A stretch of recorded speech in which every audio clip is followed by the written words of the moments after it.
I'm your host, Carolyn Solo, LCSW, EMDR therapist, and mom of 3 daughters. Thank you for joining me. Hi, everyone, and welcome to episode 70 of the Future Template Parent Podcast. I know last week I said it was episode 70. That was wrong. This week is actually episode 70. I'm your host, Carolyn Solo, LCSW, PhD, EMDR consultant, and mom of 3 daughters. And thank you for joining me. Today, I'm going to talk a bit about something that has been coming up in my group program. And it's been a really interesting discussion. It's about how to market your practice unconventionally. I'm so inspired by the ways that these therapists have been thinking about how to market their intensive offering, and it's been really exciting to watch all of that evolve for them.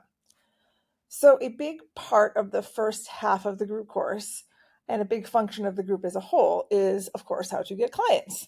That's what most people are struggling with. And of course, all the other elements of the group play into this. How to set fees, how to structure your schedule, how to structure your intensive itself, clinical skills to be a really good intensive therapist, because that's one of the best types of marketing is to be good at what you do. But none of it actually matters if no one is scheduling intensives with you.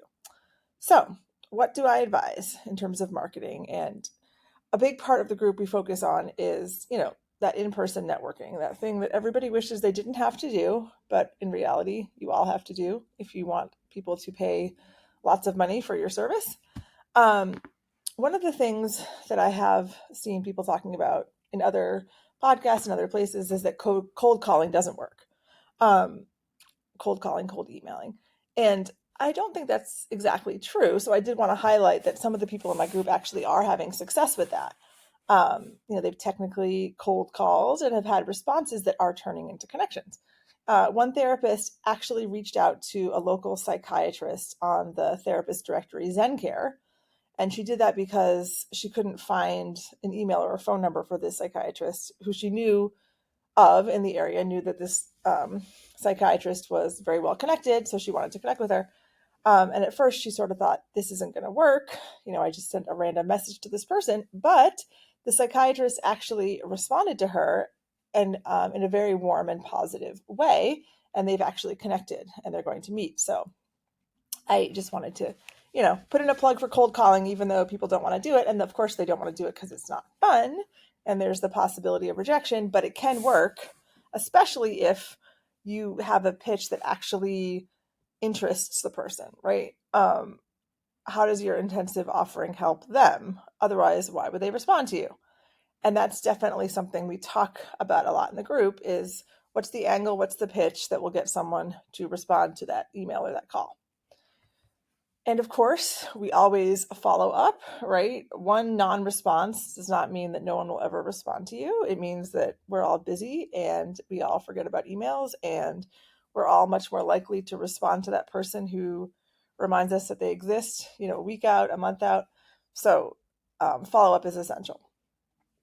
But that, beyond sort of cold calling, which I did want to highlight because I know a lot of people don't want to do that, one of the coolest things I've seen with this group is how creative they've gotten about networking, right? It's not just the standard, I'm going to call this person, say, hey, this is my thing that I'm offering. Can we meet to talk about it?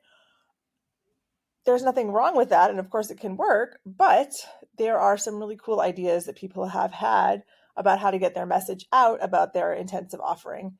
And these ideas are actually working really well. So I just wanted to share a few of these really cool ideas. So one therapist, and I wanted to say this, she's one of the therapists who thinks about networking. She's most sort of really intimidated by networking. And she's gotten to a place where she's doing this, which I think is really cool. She's planning to speak about intensives at a meeting for ER doctors. I think it's maybe just like an informal peer support group for these doctors. Not totally sure. Her contact to sort of get in touch with that group is an ER doctor who runs this group monthly. So that's her in. And she's going to give sort of a short talk and answer questions. And we talked in the group about how beneficial intensives could be for ER doctors, right? For the doctors themselves, like hello compassion fatigue, hello PTSD. A lot of these doctors were probably in the ER during COVID, not to mention just the day-to-day things that they see in the ER, right? That's just there's an incredibly high burnout with ER doctors, and they need, trauma processing could be really supportive. But then also knowing about intensives for patients who come into the ER and could benefit.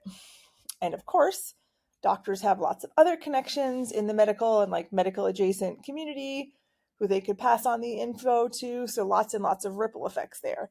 And giving a talk to a group, exposes her to a number of people at once, gives her a chance to showcase her expertise, really gives people a chance to ask the questions they have. So that could be a really beneficial networking opportunity. One therapist is holding a free retreat for sexual health and birth workers in her area in November.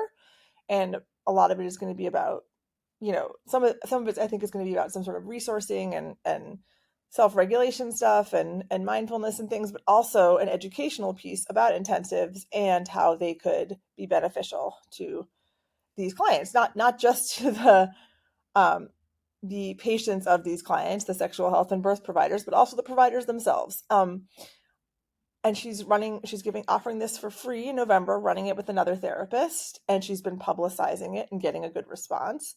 I will say that in my own journey of marketing, I spoke I gave a free talk at a Zoom sort of staff meeting for a birth center in my area that I actually happened to use twice, and I got some referrals from there, so that was very positive. Both their patients and the providers themselves. I got referrals in both of those areas. And so that's really cool. One therapist connected with a well-known EMDR therapist in her area who does EMDR retreats, but not intensives. And the therapist was very excited to hear that the therapist in our group was offering intensives.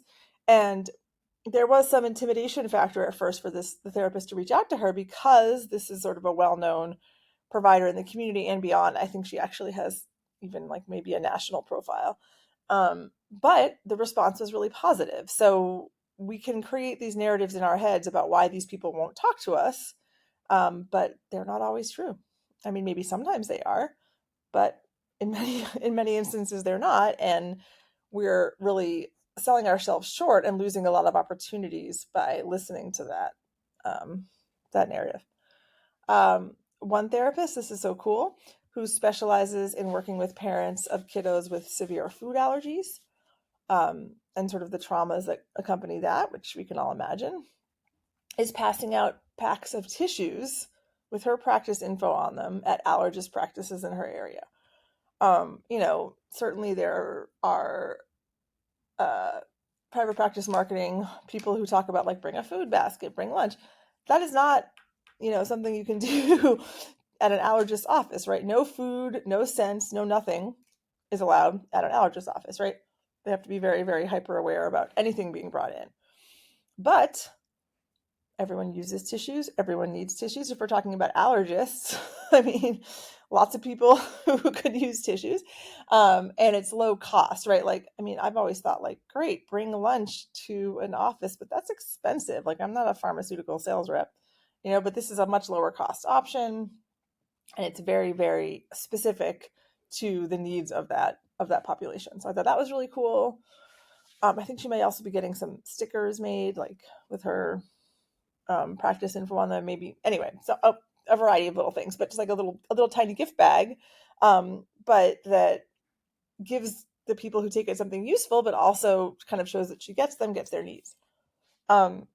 One therapist met with the director of an inpatient eating disorder facility who was super excited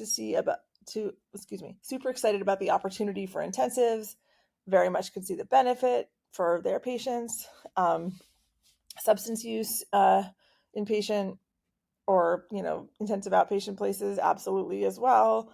I think I've talked about this before. I'm sure I have. Certainly you want to do, quality of care, make sure that this is something they can tolerate, make sure they have like other resource, if this is someone struggling with any kind of, damaging soothing behavior like eating disorder or substance dependence, that they have the other supports in place so that their symptoms are not going to be, dangerously exacerbated by an intensive, but there are ways to do that, of course. That's a good example of why you don't want to be the only provider for someone if they're doing an intensive, and you want to make sure they have, a weekly therapist. If they're on meds, that they have, good contact with their psychiatrist, right? And of course, I'll always keep saying this, psychiatrists and other providers for your clients are low-hanging fruit in terms of networking, right? You should always get releases for psychiatrists, and you should always reach out to them.